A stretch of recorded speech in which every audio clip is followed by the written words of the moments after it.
on the shores of the God's Eye, due north of the Isle of Faces, rises a monument to arrogance and cruelty. Harrenhal. For a people who prided themselves on their ships, the Iron Men of old seized any chance to leave them, and carved out a vast kingdom from the peaceful river lords. The empire reached its zenith under King Harrenhal, called the Black by those he terrorized, and by his own men, though they meant it proudly. King Harren enslaved the Riverlands to raise the mightiest fortress Westeros had ever seen. A castle that could garrison 1,000,000 men, with walls so vast that winters would come and go, and besieging armies grow old and grey before the castle fell.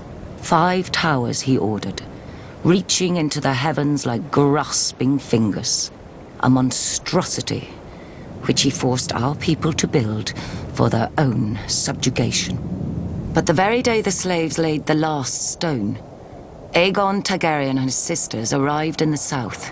When they arrived with their small army, Harren laughed and shut the gates. Harrenhal would have its first test, and an easy one at that. It failed. Harrenhal could have withstood an assault from all the armies in Westeros combined. But Harren learned that the tallest and thickest walls meant little to dragons, for dragons fly. With Harren and his sons dead, Harrenhal quickly surrendered to Aegon. House Tully then raised the River Lords in rebellion against the Iron Islands, and with Aegon we flushed the Iron Men to the sea.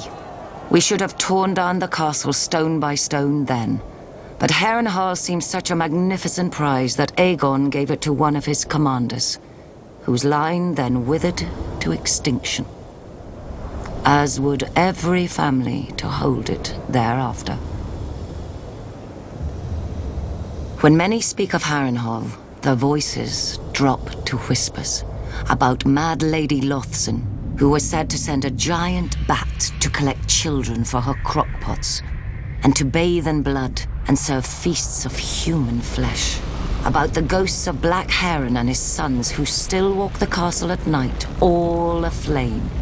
Of the servants who went to bed in full health and were found in the morning, burnt to ash. Mere stories to frighten wayward children and excite young girls, you may say. You would not be entirely wrong. Harrenhal is a prize. A nigh impregnable castle with enough land and enough income to make a man, at a stroke, one of the greatest lords in Westeros. But you would not be entirely right either. Say by a king's grace, Harrenhal became yours. Now you must garrison it. You must repair it and maintain it. Even stretched to the ends of your means, you cannot fill and manage the whole castle.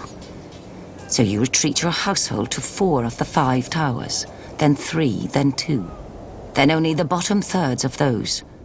You close the whole of 100 hearths and take your meals in your rooms. Even then you can't shake the feeling of desolation, that Harrenhal and its vastness is devouring you. In later years, as you bury a grandson or a great-grandson, the last of your line, you will know it has.